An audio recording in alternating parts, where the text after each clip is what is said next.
দেশের মানুষের কাছে জনপ্রিয়তা, দেশকে ছাড়িয়ে পাশের দেশ ভারতে গিয়ে মেইন স্ট্রিমে চমৎকার চরিত্রকে চরিত্রায়ন করে সেখানে মেইন স্ট্রিমের মানুষের সঙ্গে যুদ্ধ করে সেখানে সম্মান বয়ে আনা দেশের জন্য বলিউড ছেড়ে হলিউডের ছবি যেখানে ভিড় করে, সারা পৃথিবীর ছবি যেখানে ভিড় করে, কানস, সেখানে উপস্থিতি, গর্জিয়াস উপস্থিতি, দেশের জন্য সম্মান বয়ে আনা। সেই দেশ যখন আবার সংকটে পড়ে, রাজনৈতিক সংকট, অর্থনৈতিক সংকট, নানা সংকট, সেই সংকটে গিয়ে সোচ্চার কণ্ঠস্বর হয়ে তার নিজস্ব মতবাদ, তার মতামত নিয়ে মানুষের জন্য মানুষের পাশে দাঁড়িয়েছেন, সেখানে সম্মান বয়ে এনেছেন, কখনো কখনো নিজে অসম্মানিত হয়েছেন, আলোচিত হয়েছেন, সমালোচিত হয়েছেন। আলোচনা, সমালোচনা, সম্মান, অসম্মান, এসব যেন একই বাঁধনে আমাদের জীবনের সঙ্গে বাঁধা। এই বাঁধন যাবে না ছেড়ে। শাহাদাতের সঙ্গে আনকাস্ট পডকাস্টে আজমেরি হক বাঁধন। কেমন আছো? আমি ভালো আছি, আপনি কেমন আছেন ভাইয়া? আমি ভালো আছি, ধন্যবাদ। আপনি এত সুন্দর করে বললেন। আমি তো মানে নিজের সম্পর্কে সুন্দর কথা শুনতে সবাই পছন্দ করে, কিন্তু এত সুন্দর করে আমার মনে হয় না যে আমি খুব রিসেন্ট টাইমে কাউকে বলতে শুনেছি। ধন্যবাদ। আসলেই তো আমি খুশি দেখেছি, কি অদ্ভুত। এবং আমরা যারা অভিনয় করি, অভিনয় তো ভালো হবে মন্দ হবে আরো পরে, আগে তো চরিত্রায়ন, চরিত্রটা তৈরি করা। এই তুমি যে চরিত্রটা তৈরি করেছো, এবং আমরা হয়তো অনেক দর্শক এই সব টার্ম আমি ব্যবহার করতে পারি, আর যেমন আমি তো ইঞ্জিনিয়ারিং টার্ম ব্যবহার করতে পারি না, কিন্তু আমি বুঝি যে কোন ওয়ালটা ভালো। আমি ড্রিল করতে গেলে টের পাই, আমি দেখলে টের পাই, হাত দিলে টের পাই, কিন্তু আমি তো ইঞ্জিনিয়ারিং টার্ম নিয়ে কথা বলতে পারি না।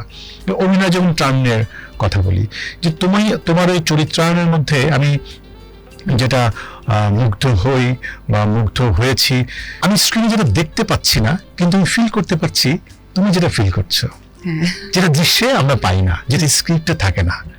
তো তোমার এই চরিত্রায়নের মধ্যে যে গভীরতা, এটা অদ্ভুত ভাবে আমাকে ছুঁয়ে যায়। ও থ্যাংক ইউ ভাইয়া।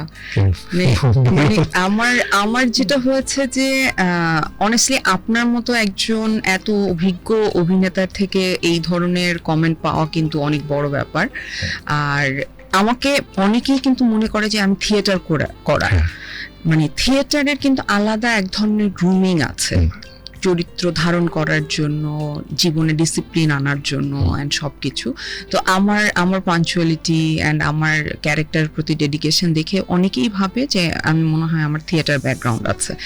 তো সেই রকম একজন আর্টিস্ট যে থিয়েটারের এত ভালো অভিনেতা এবং আমাদের মানে ইন্ডাস্ট্রির এত ভালো অভিনেতা, সে এইভাবে যখন বলছে তখন সেটা ভীষণ আনন্দের।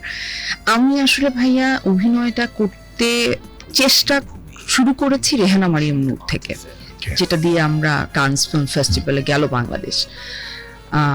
সেইটা থেকে আমি আসলে শিখেছি প্রথম যে চরিত্রটা কিভাবে আসলে হয়ে ওঠা যায়। তার আগে মানে আমি কখনো আসলে কোনো চরিত্রকে ধারণ করা যেটাকে বলে, বা বহন করা কিংবা তাকে অনুভব করা, এগুলো আমি কিছু করতাম না, আমি জাস্ট করার জন্য করতাম। মানে আমার ওই মানে এই টার্মগুলো আপনি যেমন জানেন যে আসলে একটা চরিত্রকে কিভাবে ধারণ করতে হবে, বহন করতে হবে, কিন্তু যেই মেয়েটা লাক্স থেকে আসছে, যে জীবন নাচ করে নাই, গান করে নাই, যে স্টেজে দাঁড়ায় একটা ছড়া বলে নাই, তার জন্য ধরেন অভিনয়টা কিন্তু এইটা না আসলে এখন আমার কাছে যা। তো সেটার জন্য আমার কিন্তু এক ধরনের গ্রুমিং এর মধ্যে দিয়ে আমি গেছি, এবং সেই গ্রুমিংটা আমার হয়েছে রেহানা মারিয়াম নূরের যে প্রসেসটার মধ্যে দিয়ে আমি গেছি। আমার ডিরেক্টর এবং আমার পুরো টিমের একটা এখানে অনেক বড় অবদান আছে, এবং রেহানার ইটসেলফ, রেহানার ক্যারেক্টারটার একটা অনেক বড় অবদান আছে আমার এই জায়গায় পর্যন্ত আসাতে। আসলে আমি যখন আমার মনে পড়ে, আমি কিছু অনুভূতি আছে না যে আমরা ভুলতে পারি না, আবার কিছু অনুভূতি আছে মনে করতে পারি না। যেমন আমি জীবনে প্রথম কবে হেঁটেছি এটাও মনে করতে পারছি না, এতই আগে হেঁটেছি। কিন্তু আমি প্রথম কবে সাইকেল চালিয়েছি সেটা কিন্তু মনে করতে পারি বা ফিল করতে পারি, যে প্রথম যখন সাইকেলটা চলতে শুরু করলো এবং আমি চালাচ্ছি, একটা অদ্ভুত অনুভূতি কাজ করে যে আমি আমার ভর ছেড়ে দিয়ে, ওজন ছেড়ে দিয়ে ভিন্ন একটি বাহনে করে আমি ভিন্নভাবে চলছি। কিংবা সাঁতার কাটা, এক্স্যাক্টলি। যখন আমি আমরা ভাসতে ভাসতে শিখলাম, তো আমি যখন সাঁতার থেকে ভিন্ন মানুষ হতে পারি, সত্যি যখন ফিল করতে পারি যে আমি ভিন্ন কেউ, তখন আমি একই ধরনের অনুভূতি আমরা পাই, তাই না? একদম। আমি এটা সেটা- একটা এত সুন্দর করে বললেন, আমি তো আজকে মনে হচ্ছে মুগ্ধের পর মুগ্ধ হয়ে থাকবো। মানে একদম সত্যি তাই, যে আমরা যখন ভাসতে শিখি তখনকার যে অনুভূতিটা, একটা চরিত্রকে ধারণ করার পর কিন্তু সেই অনুভূতিটাই হয় যে নতুন একটা কিছুর মধ্যে ঢুকে গেলাম, এবং ওর ওয়ার্ল্ডটা, ওর সেই পুরো দুনিয়াটা, মানে আমার ক্ষেত্রে যেটা হয়, যদিও যারা অনেক ভালো অভিনেতা অভিনেত্রী তাদের জন্য মানে এটা তারা মানে এখনই রপ্ত করে ফেলেছেন এখন এই সময়ের মধ্যে, কিন্তু আমার জন্য খুব কঠিন হয়ে যায় চরিত্র থেকে বের হওয়া। মানে আমি যখন কোনো চরিত্র করতে থাকি, আমি কিন্তু মানে স্বাভাবিক জীবনে আমার রিয়েল লাইফেও আমি ওই চরিত্রকে বহন করতে থাকি। তো তখন সেইটা আবার আমার জন্য মানে আমার আশেপাশের মানুষের জন্য একটু স্ট্রেসফুল হয়ে যায়, কারণ আমি যে চরিত্রগুলো পছন্দ করছি সেগুলো দেখা যায় যে একটু স্ট্রেসফুল, একটু ডার্ক, তো তখন ওইটা আবার এফেক্ট করে। কিন্তু এই চরিত্র হয়ে ওঠার যে একটা আনন্দ, এটা সত্যিকার অর্থে আপনি খুব সুন্দর করে বলেছেন যে আমি সাইকেল চালাতে পারি না কিন্তু আমি সাঁতার কাটতে জানি। সো আমি জানি যেদিন আমি ভাসতে পারলাম প্রথম, সেটার যে অনুভূতিটা সেটার সাথে অবশ্যই মিল আছে। আচ্ছা, থিয়েটারের কথা তুমি বলে ফেলেছো যে থিয়েটার, তোমার ব্যাকগ্রাউন্ড থিয়েটার নাই, এর মানে আমার যত থিয়েটারের বন্ধুরা আছো বা আমরা যারা অনেক ডিসিপ্লিন রূপে কাজ করার চেষ্টা করি, অবশ্যই আমাদের এটা গ্রুমিং বা আমাদের এই লার্নিংটা থিয়েটার থেকে হয়, কারণ আমাদেরকে শেখায় টিম ওয়ার্কটা, এবং আমি চাইলেই পারি না আসলে একা হয়ে উঠতে, ওখানে কোনোভাবেই সম্ভব না থিয়েটারে। আর থিয়েটার তো আসলে শুধু অভিনয়ের জায়গা আমাদের জন্য নয়, থিয়েটার ইটস এ লাইফস্টাইল। আমি কিভাবে খাবো, আমি কি খাবো, আমি কেন খাবো, আমি কি ভাববো, আদৌ ভাববো কিনা, ভাবনাটা কিভাবে প্রকাশ করব, আমি দেশের অবস্থায় কিভাবে রিয়্যাক্ট করব, মানুষের প্রতি আমি কিভাবে ইন্টারঅ্যাক্ট করব, এসবই আমাকে থিয়েটার শেখাচ্ছে। থিয়েটার একটা কমপ্লিট লাইফস্টাইল, থিয়েটার মোটেই অভিনয়ের জায়গা নয়। তবে তাহলে আমি থিয়েটারের বন্ধুদেরকে বলবো যে শুধুমাত্র আমরা থিয়েটার থেকে ডিসিপ্লিন শিখে এসে সেটা চর্চা করি না, থিয়েটার ছাড়াও এই ডিসিপ্লিন শেখা সম্ভব। আবার সেই সহকর্মীদেরকে আমি বলবো যারা থিয়েটার থেকে আসেনি, যে থিয়েটার থেকে না আসলেও এরকম সিনসিয়ার আর্টিস্ট হয়ে ইন্ডাস্ট্রিতে সার্ভ করা সম্ভব। বাঁধন তার উৎকৃষ্ট উদাহরণ। না, আমি উদাহরণ কিনা আমি জানি না, তবে আমার কাছে মনে হয় যে ভাইয়া একটা নির্দিষ্ট জায়গা পর্যন্ত যখন একজন পৌঁছে যায়, আমরা শুধু তার ওই জায়গাটা দেখি যে ও আচ্ছা এখানে সে আজকে পৌঁছে গেছে, কিন্তু তার পেছনে কিন্তু অনেক কিছু থাকে। তো তার মধ্যে ডেফিনেটলি ডিসিপ্লিন একটা অন্যতম, মানে আমার কাছে মনে হয় যে স্তম্ভ, যেটা থাকাটা খুব জরুরি, এবং সিনসিয়ারিটি। তুমি জানো ওই সেটে কবে জানো আমি আমি আমি আমি ক্রিকেটের ভক্ত হয়েছি বেশি দিন আগে না, তো এবং গত কিছু বছরের গল্প। তো ভক্ত হওয়ার বিভিন্ন কারণ আছে, মানে একে তো পারফরমেন্স বা বাংলাদেশ টিম অনেক ভালো খেলছে, সাকিব মাশরাফির খেলা দেখে মুগ্ধ হয়েছি, মুশফিকদের খেলা দেখে মুগ্ধ, যে কি চমৎকার খেলা। আমি আগে একটা টেলিভিশনে চাকরি করতাম, ওখানে আমি শিশুদের জন্য ক্রিকেটের শো করতাম। তো তখন ওদের সঙ্গে আমাকে মিশতে হয়েছে, আমি কিছু ইন্টারভিউজ করেছি, তখন আমি দেখেছি ওরা কতটা ডিসিপ্লিন। ওরা সময় মতো ঘুমায়, সময় মতো ঘুম থেকে ওঠে, সময় মতো প্র্যাকটিসে আসে। তো অদ্ভুতভাবে ওরা খেলার মাঠে, দেখো স্টেডিয়ামের আগেই মোবাইলটা রেখে যায়, মানে মোবাইল নিয়ে স্টেডিয়াম ভিতরে ঢুকতে পারে না। আমরা কিন্তু সেটে দেখা যায়, মানে এমনও আমি দেখেছি যে আমার সহকর্মীদেরকে, যে ক্যারেক্টারটার সঙ্গে পকেটে মোবাইল থাকার কথা না, তো বোঝা যাবে তো ঠিক আছে লুঙ্গি পরে ক্যারেক্টার করছে, লুঙ্গির পেছনে মোবাইলটা রাখা, আবার অন শট সেটা ভাইব্রেট করছে বা মাঝে মাঝে বেজে উঠছে। তো ক্রিকেটার যদি স্টেডিয়ামে এরকম ব্যাট করতে করতে হঠাৎ করে যদি রিং বাজে, একটু দাঁড়ান একটু কথা বলে নি, তারপর মোবাইলটা বের করে, কি হতে পারতো, যেটা আমাদের সেটে হয় কিন্তু এক্সকিউজ মি একটা কল, ইম্পর্টেন্ট কল, মানে ডিউরিং শর্টও আমরা মোবাইলটা রাখতে পারছি না, এতটাই এনগেজড থাকি আমরা টু আওয়ার রিয়েল লাইফ। বা আমাদের হয়তো সেটা প্রয়োজন হতে পারে অনেকের বেশি, কিন্তু অতটুকু সময় আমরা এই যন্ত্রটা থেকে দূরে থাকতে পারছি না। এখনো সামনে রেখেছি, যদিও এটা কাজে, কারণ এই কথাটি আমরা যেটা বলছি রেডিওতে দর্শক শুনছে, আমাদের ফেসবুকে আমাকে শেয়ার করতে হচ্ছে, কাজ করতে হচ্ছে, হ্যাঁ শেয়ার করে দাও। না, এটা কিন্তু আমার কাছে মনে হয় যে পৃথিবীতে মানে যাদের আমরা সব সাকসেস স্টোরিগুলো যখন শুনি, আমরা মনে করি যে ও আচ্ছা মানে এরা তো সাকসেসফুল হয়ে গেল, কিন্তু প্রত্যেকটা সাকসেসের পেছনেই কঠোর পরিশ্রম এবং সততা লাগবে, ডিসিপ্লিন লাগবে, ডেফিনেটলি। লাক্স দিয়ে তোমার ক্যারিয়ার শুরু টেলিভিশনে, তাই তো 2006 সুন্দরী, এখন 2026, 20 বছর। আমি ভাবতে পারি না ভাইয়া, তুমি তো বড়ই হও নাই, আমি তো ওরকমই দেখছি। আমি ভাবতেই পারি না, কারণ আমার জন্য আসলে আমার মনে হয় আমি ওই দিন লাক্স থেকে বের হয়েছি, ওই দিন মানে ওই বছরও মনে হয় না, আমার মনে হয় ওই দিন লাক্স থেকে বের হয়েছি। এবং আগে যখন সিনিয়র যত আর্টিস্টরা আছেন ওনাদের ইন্টারভিউস দেখতাম, তো ওনারা এরকম বলতো যে 20 বছর 25 বছর ধরে কাজ করছি, আর আমি ভাবতাম আল্লাহ এত বছর কাজ করা যায়, এত বছর কিভাবে কাজ সম্ভব? করে কিভাবে সম্ভব। আর এখন যখন আমি বলছি 20 বছর ধরে কাজ করছি, মানে আমার কাছে মানে হয় না যে ওই দিন আমি আর মমো আমরা একটা ফেস্টিভ্যালে গেলাম নেদারল্যান্ডসে, রটারডাম ইন্টারন্যাশনাল ফিল্ম ফেস্টিভ্যালে। তো মমো আর আমরা তো একই ব্যাচের ছিলাম, মমো ফার্স্ট আমি থার্ড। তো আমরা একই রুমে ছিলাম, তো আমরা অনেক এটা নিয়ে গল্প করছিলাম যে এতগুলো বছর চলে গেল।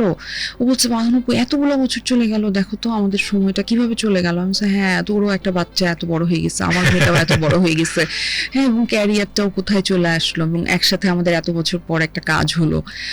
খুব ভালো লাগলো আসলে। এবং চ্যানেল আই তো আমার কাছে আসলে আমি সব সময় বলি, আমি এখনো বলি যে চ্যানেল আই হচ্ছে আমার জন্য আমার আরেকটা পরিবার।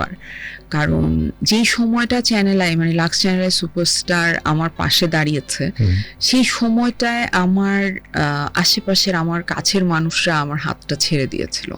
সো সেই জন্য আমি খুবই গ্রেটফুল চ্যানেল আই এবং লাক্সের কাছে অলওয়েজ, যে ওরা আমাকে আসলে ওই প্ল্যাটফর্মে ওইটুকু সাপোর্ট যদি না দিত তাহলে আজকে হয়তো আমি বেঁচেই থাকতাম না। সো তার জন্য চ্যানেল আইয়ের সাথে আসলে অন্যরকম একটা মায়া কাজ করে, ভালো লাগা কাজ করে। আর আগে তো আমাদের একটা সিস্টেম ছিল যে আমরা প্রায় 1-1.5 বছর অন্য জায়গায় কাজ করতে পারতাম না, তো সব হচ্ছে চ্যানেল আইয়ের সাথেই কাজ, বা এখানেই আসছি, এখানেই আড্ডা দিচ্ছি, হ্যাঁ, সাগর আঙ্কেলের রুমে যাচ্ছি, হাসান ভাইয়ের রুমে যাচ্ছি, মানে অনেক অনেক মজার স্মৃতি। মানে আমাদের হয় না যে সব, আমার অনেক স্টাফ আছে এখানে যারা এখন মানে বয়স হয়ে গেছেন, ওনারা এখন আছেন, এখনো মানে গার্ড আছেন অনেক, যারা আমাকে দেখলে মানে হয় না যে আমি আর্টিস্ট বাঁধন বা এখন বাঁধন হয়ে গেছি, ওই বাঁধনকে কিন্তু ওরা আমাকে দেখে খুশি না, ওরা খুশি যে ওই বাঁধনটা আসছে, যে হ্যাঁ এসে হ্যাঁ ভাই কেমন আছেন, কি অবস্থা।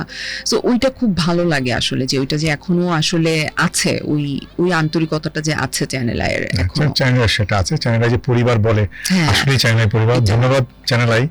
আর চ্যানেল আই ওটাও আছে, তুমি যেটা বললে যে একটা গার্ড, অনেক গার্ড। তুমি কত বছর? 26 বছর। স্যার বললাম না, কেউ যায় না, কেউ যায় না তো, কারণ ওই আমি তখন ওনারা ইয়াং ছিলেন, এখন একটু হালকা বয়স হয়েছে, মানে আমার বয়সও বেড়েছে স্বাভাবিক, কিন্তু আমি ওনাদেরকেই দেখছি এবং ওনারাও আমাকে ওই চোখেই দেখছে। মানে সাগরের ছাড়তেও চায় না, ছাড়ে না কিন্তু সাগর ভাই, সবাইকে নিয়ে ভালো থাকতে চায়। আঙ্কেল আসলে মানুষ হিসেবে এইরকম যে আসলে সবাইকে ওই যে যেটা আপনি বললেন যে শুধু বলে না যে এটা একটা পরিবার, সে আসলে এটাকে মানে বিশ্বাস করে এবং সে এটাকে আবার প্রয়োগও করে। মানে ধরেন আপনি যখন কোনো একটা বিপদে পড়বেন, আপনার আমার কাছে কেন যেন মনে হয় মিডিয়াতে মানুষ সবার আগে সাগর আঙ্কেলকে ফোন দেয় যে আমার এই বিপদটা হচ্ছে।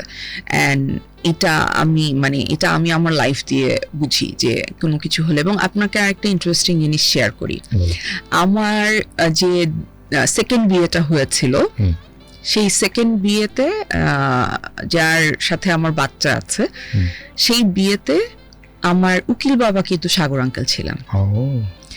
আমি তাকে রিকোয়েস্ট করেছিলাম যে আঙ্কেল আমার উকিল বাবা আপনি হবেন, কারণ আপনি মানে আমার বাবা মার পর আমার জীবনে যদি কোনো কেউ গার্ডিয়ান হয় সেটা আপনি এটা করবেন। তো সেই বিয়েটা টিকে নি, কিন্তু আমাদের মানে ওই সম্পর্কটাও একটা আছে যে শুধু যে চ্যানেল আই লাক্স চ্যানেল আই থেকে ব্যাপারটা এরকম না, সে আমার সম্পর্কে উকিল বাবাও হন। আচ্ছা, তোমার এই বিয়ে প্রসঙ্গে আসবো। সাগর ভাইয়ের আরেকটি কথা আমি তোমাকে মানে এই এখন মনে পড়লো যে পরিবার বা দায়িত্বের নেওয়ার জায়গাটা, আমাদের সহকর্মী হিমু মারা গেছেন। তো মারা যাওয়ার পরে যখন লাশ হাসপাতালে আছে, তো পোস্টমর্টম করা হবে, তো কেউ একজন বলেছে ওর তো বাবা নাই, আর মাও বোধহয় তার আগে মারা গেছে, বাবা মা কেউ নাই, এখন কে করবে কি হবে। তো শামসুমন, দেখো সেই মানুষটিও এখন নাই। তো শামসুমনের কাছ থেকে জিনিসটা আমার শোনা, তখন সাগর ভাই তাকে বলছে ওখানে গিয়ে হাসপাতালে গিয়ে বলো ওর বাবার নাম ফরিদুল্লাহ সাগর, ওকে নিয়ে আসো। সুমন ভাই গেছে, লাশ নিয়ে আসা হয়েছে চ্যানেল আইতে, চ্যানেলে জানাজা হয়েছে এবং সমস্ত কাজ সাগর ভাই বাবার দায়িত্ব পালন করেছে ওই সময়? না, সেটা সে করেন। করে। তোমার বিয়ের কথা বলো। দ্বিতীয় বিয়ে উকিল বাবা সাগর ভাই। হ্যাঁ, তো বিয়ে কটা করেছো? 2টা করেছি। আরো করবে? করার ইচ্ছা হচ্ছিল মাঝখানে ভাইয়া একটু, মানে গত বছর একটু ডিপ্রেশনে ছিলাম, কাজ ছিল না একদম হাতে, এন্ড দেন মনে হচ্ছিল কি করব না। মানুষও প্রচন্ড বুলি করছিল, প্রচন্ড ভাবে আসলে হিউমিলিয়েট করছিল, থ্রেট করছিল। তো সবকিছু মিলে মনে হলো যে আচ্ছা ঠিক আছে, অনেক তো যুদ্ধ করলাম, এখন একটু সেটেল ডাউন করি।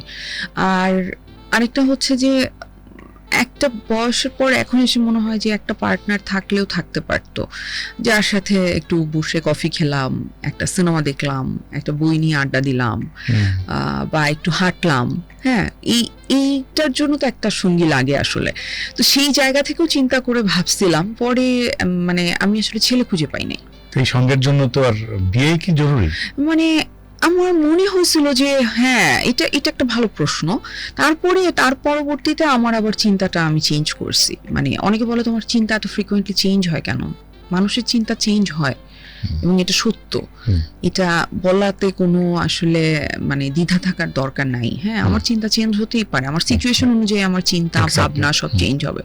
তো তারপর আমি চিন্তা করলাম আসলে কি এটার জন্য আমার বিয়ে করার দরকার? বিয়ে করে আসলে না, আমার যেটা হচ্ছিল ভাই, আমি আপনাকে বললাম, আমাকে প্রচন্ডভাবে আসলে বাংলাদেশে মানুষ বুলি করছিল, স্পেশালি আমাদের যে মানে যে সরকারের পতন ঘটেছে তাদের পক্ষ থেকে আমাকে ভীষণভাবে আসলে বুলি করা হচ্ছিল, থ্রেট করা হচ্ছিল, নানানভাবে সোশ্যাল মিডিয়ায় হ্যারাস করা হচ্ছিল। তো তখন মনে হচ্ছে যে আসলে এই যুদ্ধটা আমি আর করতে চাই না।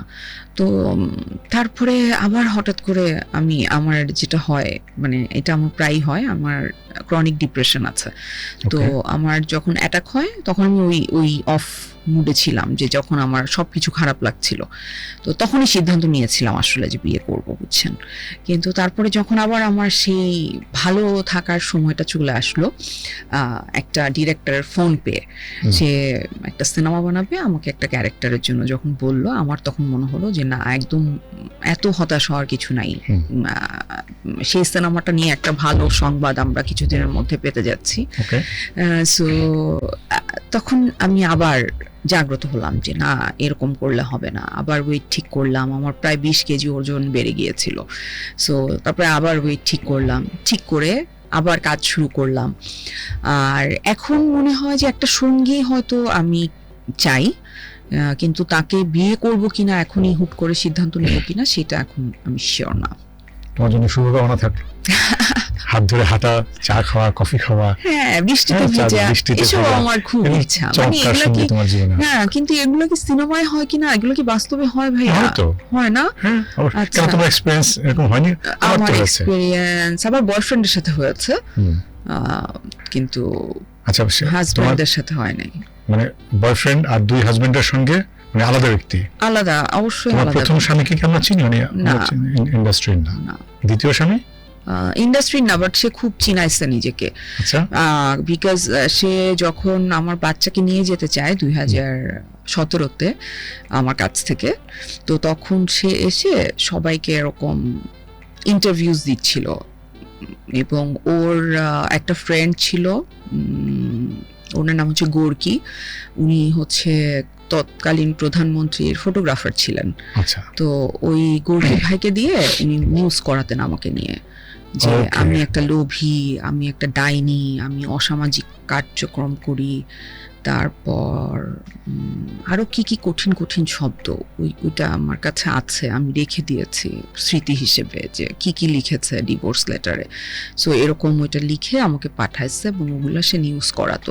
তো ওই সুবাদে তাকে সবাই একটু চিনে। আর যেহেতু সেকেন্ড বিয়েটা যখন আমার হয়েছে, তখন আমি মিডিয়াতে অলরেডি আছি, তো তখন এক ধরনের তো কিউরিসিটি মিডিয়ার ছিল, যে কে কি এরকম। আমি আজকে আসার পথে এক অভিনেত্রীকে কল দিয়েছি, এমনি কথা বলার জন্য। বলছি না আজকে পডকাস্ট রেকর্ডিং আছে, গেস্ট বাঁধন। পাশ থেকে বললো, বাহ শারদ ভাই, আজকে আপনার পডকাস্ট জমে যাবে। কেন বলো, সাংঘাতিক ভালো কথা বলো, সাংঘাতিক সাহসী একটা মেয়ে। এখন দেখছি আসলে তুমি সাহসী। ভালো, থ্যাংক ইউ। আমি এরকম বেশ সাহসী মেয়েদের সঙ্গে আমার দেখা হয়েছে, বা দেখা হয়, পডকাস্টও হয়েছে। আমি আসলে সাহসী মেয়েদের সঙ্গে কথা বলতে পছন্দ করি, কারণ আমি চাই একজন সাহসী মেয়েকে দেখে আর 10 জন মেয়ে সাহসী হয়ে উঠুক, কারণ আসলে সাহসের প্রয়োজন আছে। কারণ এই যে তুমি বুলিং এর কথাটি বললে, এই বুলিং একটা মানুষকে এটা কিন্তু শুধু মেয়েদের জন্য না, তুমি একটা পুরুষকেও তুমি বুলি করতে থাকো, একটা শিশুকেও যে বুলি করতে থাকো, ও ডিপ্রেশনে যেতে পারে, ও নিজের অনেক বড় ক্ষতি করে ফেলতে পারে। তো ওইটাকে ফেস করতে পারে বা ওইটাকে রিকভার করতে পারে একমাত্র সাহস এবং আত্মবিশ্বাস, আত্মসম্মান বোধ, এটি খুব প্রয়োজন আছে। এই 20 বছর ক্যারিয়ারে তুমি অনেক সম্মান কুড়িয়েছো, অসম্মান কুড়িয়েছো কোথায় কোথায়, মনে আছে বা মনে পড়ে? প্রচুর অসম্মানিত হয়েছি আমি সবচেয়ে অসম্মানিত হয়েছি আমার নিজের বাবা মার কাছ থেকে। আমার নিজের বাবা মার কাছ থেকে এইটা এখন আমি ওপেনলি বলার মতো জায়গায় নাই, বাট আমার কাছে মনে হয়েছে যে আমাকে মানে আমার জীবনের অসম্মান শুরু হয়েছে নিজের বাবা মার কাছ থেকে। তারপর নিজের যাদের সাথে বিয়ে হয়েছে তারা আমাকে অসম্মান করেছে, কিছু কাছের মানুষ, ভালোবাসার মানুষ, বন্ধু অপমান করেছে, কিছু কাজের ক্ষেত্রে কলিগরা অপমান করেছে। আর বাইরের মানুষ কি করেছে সেটা তো আসলে আমি খুব একটা গণায় ধরি না, বাট কাছের মানুষরাও করেছে। কিন্তু সেগুলো আমি আসলে সবসময় হজম করেছি এরকম না, কিন্তু ওই যে আমি বললাম যে যখন আপনার নিজের প্রতি বিশ্বাসটা থাকবে, নিজের প্রতি আত্মসম্মান বোধটা থাকবে, তখন আপনাকে ভেঙে ফেলাটা একটু কঠিন। কিন্তু যেই বয়সে আসলে আমার অপমানগুলো, আমি অসম্মানিত হতে শুরু করেছিলাম, সে বয়সটা এত কম ছিল, এত ছোট ছিল, আমি তখন 18-19 বছর বয়স। তো ওই সময়টা থেকে আসলে মানে আমার কাছে মনে হয় যে ওই সময়টায় মেয়েরা এত স্ট্রং থাকে না, তো যার জন্য আমার খুব চেষ্টা থাকে আমার মেয়েকে আমি সবসময় মানসিকভাবে, মানে আমি চাই যে ও মানসিকভাবে একটা শক্তিশালী মানুষ হোক, এবং এইটা যাতে ওকে কখনো আহত না করে, কারো অসম্মান বা কারো কষ্ট দেয়া যাতে ওকে আসলে খুব বেশি আঘাত না করে। আঘাতপ্রাপ্ত তো আমরা হবই ভাইয়া, মানে এটা স্বাভাবিক, আমি মানুষ, আমি তো আর সুপার হিউম্যান বিং না, আমার কষ্ট লাগবে, কিন্তু ওইটা যাতে আমি ওভারকাম করতে পারি, এটা আমি চাই আমার সন্তানের জন্য বা ফিউচারে যারা আসলে এখন ইয়াং জেনারেশন আছে তাদের জন্য। এবং আমি খুবই একটা কনজারভেটিভ ফ্যামিলিতে বড় হওয়া, আমি মানে হয় না যে খুবই কনজারভেটিভ, আমি নাচ গান কিছু পারি না, আমি অনেক ক্লাস 2-3 থেকে সালোয়ার কামিজ পরি, একদম এরকম হয়ে বড় হওয়া মেয়ে। এবং আমি জানি আমার ডেস্টিনি কি, আমি পড়াশোনায় অসম্ভব মেধাবী ছিলাম, তো মেডিকেলে পড়েছি, হ্যাঁ, তো মেধাবী ছিলাম, তো আমি জানতাম আমি মেধাবী, আমি সুন্দরী, কিন্তু আমি জানতাম যে আমার একটা ভালো বিয়ে হবে, এটাই হচ্ছে মেইন টার্গেট আর কি, বুঝছেন?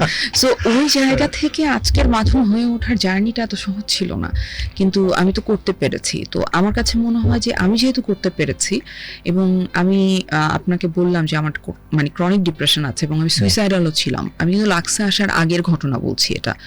আমি যখন লাক্সে আসছি তখন আমি ওই যে বললাম না যে লাক্স চ্যানেলাই সুপারস্টার প্ল্যাটফর্মটার কাছে আমি অনেক গ্রেটফুল।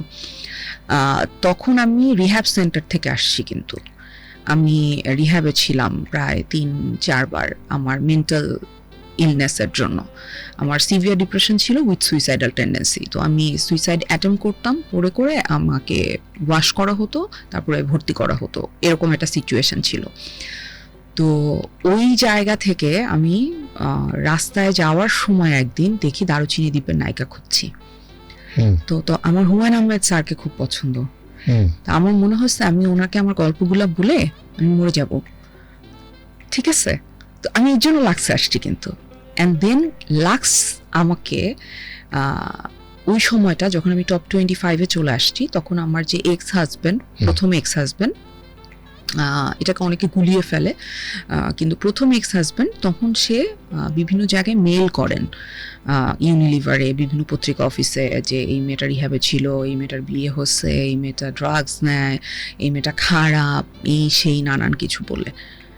তো তখন লাক্স চ্যানেলাই সুপারস্টার এই প্ল্যাটফর্ম, স্পেশালি ফরিদুর রেজা সাগর এবং আমাদের ইউনিলিভার একজন ভাইয়া ছিলেন নওশাদ করিম চৌধুরী, ওনারা দুইটা জায়গা থেকে ইনফরমেশনটা পেয়েছে যে আমার সাথে আসলে অন্যায় করা হচ্ছে। এবং সেই অন্যায়টা যদি কন্টিনিউ করা হয়, আমাকে যদি ওরা এখন বের করে দেয় বা ওরা বলে যে আমি আর কন্টিনিউ করতে পারবো না, তাহলে সেই অন্যায়টাকেই আসলে মানে কন্টিনিউ করা হবে। সেই অন্যায়টা কি তারা মানে সহায়তা করবে নাকি তারা আমার সাথে এসে দাঁড়াবে, এই ডিসিশন কিন্তু তাদেরকে নিতে হয়েছে এবং তারা আমার পাশে দাঁড়িয়েছে। সো তারা তখন যদি আমার পাশে না দাঁড়াতো, আমি এতদিনে হয়তো আরো ডিপ্রেশনে চলে যেতাম। আমি এখনো থেরাপি নেই, মেডিসিন নেই, কিন্তু আমার একটা কন্ট্রোলের মধ্যে আছে জিনিসটা। কিন্তু তখন যদি আমি এই জায়গা থেকে ধরেন একটা আবার অপমানিত হলাম, যে ধরেন বের হয়ে গেলাম ওখান থেকে, আমাকে বললো তুমি আর কন্টিনিউ করতে পারবা না, হ্যাঁ, তাহলে আপনি ভাবেন ওই মেয়েটার কি হতো। সো আর আপনি ভাবেন যে ওই মেয়েটাকে তারা শুধু একটু খালি সাপোর্ট দিছে, বাকিটা আমি আমারটা আমার মতো করছি, কিন্তু একটু খালি সাপোর্ট দিছে যে না, ও যতটুকু পারে ও যাবে, আমরা ওকে এই কারণে এখান থেকে ডিসকন্টিনিউ করবো না। সো এই সাপোর্টটার কারণে আজকে ওই মেয়েটা আজকে আজমেরি হক বাঁধন হচ্ছে। সো আমার তো গ্রেটফুল না হয়ে আর কোনো উপায় নাই আসলে। এটি যদিও ছোট্ট সাপোর্ট না, এটি বেশ বড় সাপোর্ট। তারপরও আসলে একটি মানুষের চলার পথে ছোট্ট একটি সাপোর্টও কিন্তু তার জীবন পাল্টে দিতে পারে। আমাদের ছোটবেলা যখন হাঁটতে শিখি, একটু আলতো করে ধরলে কিন্তু শিশু হাঁটতে পারে, সেই হাঁটা দিয়ে তার জীবন শুরু হয়, এরপরে সে বছরের পর বছর শুধু হাঁটতেই থাকে। তো সেই সময়কার বাঁধন একটু হাঁটতে সাপোর্ট পেয়েছে, আজকে বাঁধন আমাদেরকে এতটা সম্মান বয়ে এনেছে। আচ্ছা, তুমি অসম্মানের কথা দিয়ে আমরা একটু গেছিলাম, তো কলিগদের অসম্মানের কথা উঠে এসেছিল যে তাদের কাছ থেকে তুমি পেয়েছো। আমি অনেক বেশি তোমার অসম্মানের আমি শুনিনি বা আগে জানিনি, যেহেতু এটা আমার চর্চার মধ্যেও নাই। কিন্তু 2024 সালের রাজনৈতিক এই পট পরিবর্তনের মধ্য দিয়ে আমাদের সহকর্মীদের মধ্যে অনেক মতভেদ তৈরি হয়েছে, মতের অনৈক্য তৈরি হয়েছে, এবং আমরা বিভক্তও হয়েছি। তো সেখানে অনেক সহকর্মী আমাদের তোমাকে অনেক রকম অসম্মান করেছে। এটা নিয়ে তোমার মানে তোমার ভিতরে এখন কি অনুভূতি কাজ করে? কোনো রাগ, ক্ষোভ, ঘৃণা কারোর প্রতি? আমার কাছে যেটা মনে হয় যে দেখেন, একটা সমাজে বাস করতে হলে প্রত্যেকটা মানুষ যে একই বিশ্বাসে বিশ্বাসী হবে বা একই মূল্যবোধ তার মধ্যে মানে ডেভেলপ করবে, এরকম কিন্তু না। আপনার মূল্যবোধ কেমন হবে, আপনার রুচি কেমন হবে, আপনি কিভাবে কথা বলবেন, আপনি কি উত্তর দিবেন কি উত্তর দিবেন না, এটা কিন্তু আপনার পুরোপুরি নিজে তো শিখতে হয়, এবং পারিপার্শ্বিক একটা অবস্থানের ব্যাপার থাকে যে আপনার সামাজিক শিক্ষা, পারিবারিক শিক্ষা, প্রাতিষ্ঠানিক শিক্ষা সব মিলে আপনার একটা আপনি একটা মানুষ হয়ে ওঠেন। এখন কেউ যদি সেই তার কোনো জায়গায় ঘাটতি থেকে, তার কোনো একটা শিক্ষার ঘাটতি থেকে সে যদি আমাকে অসম্মানিত করেন, কিংবা সে যদি একটা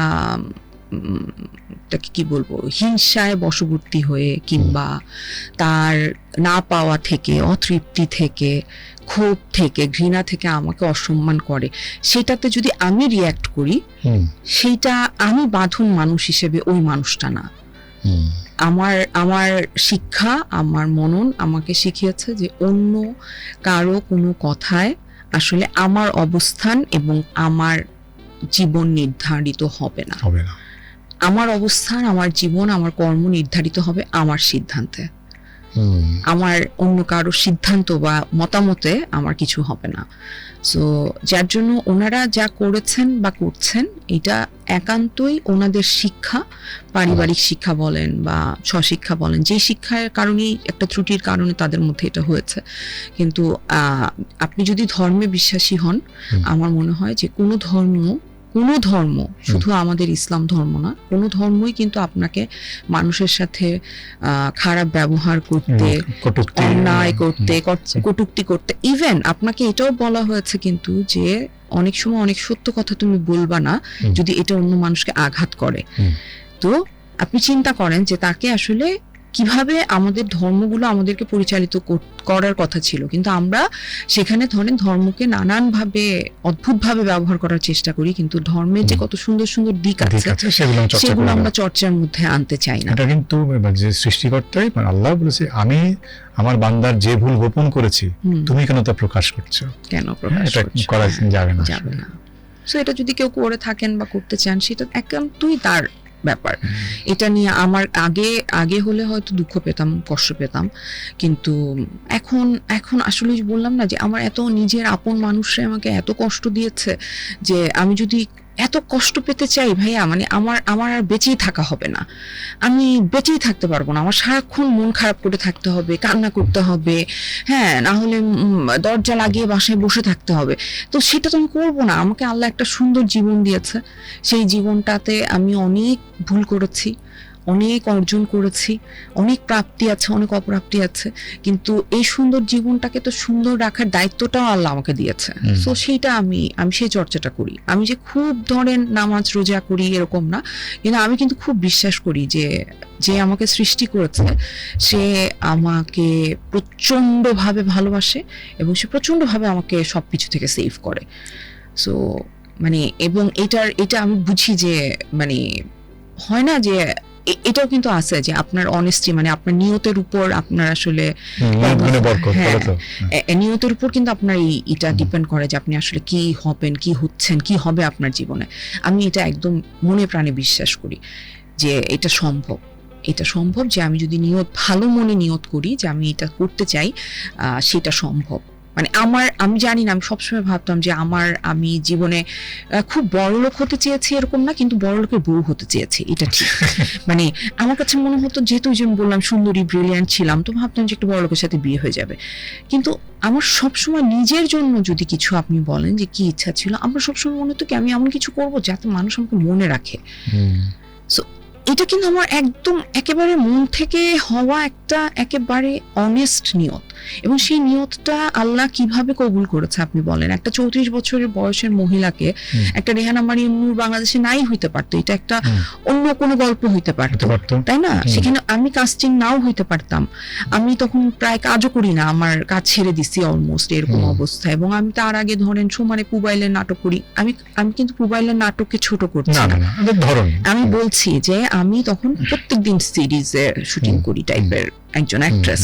তার তো এত ডেডিকেশন দিয়ে রেহানা মারিয়াম নূর করবে, এটাই ওই ছেলেই বা বুঝলো কেমনে? তো এটা তো অবশ্যই আল্লাহর তরফ থেকে হইতে হয়েছে, এবং সেটা হয়েছে।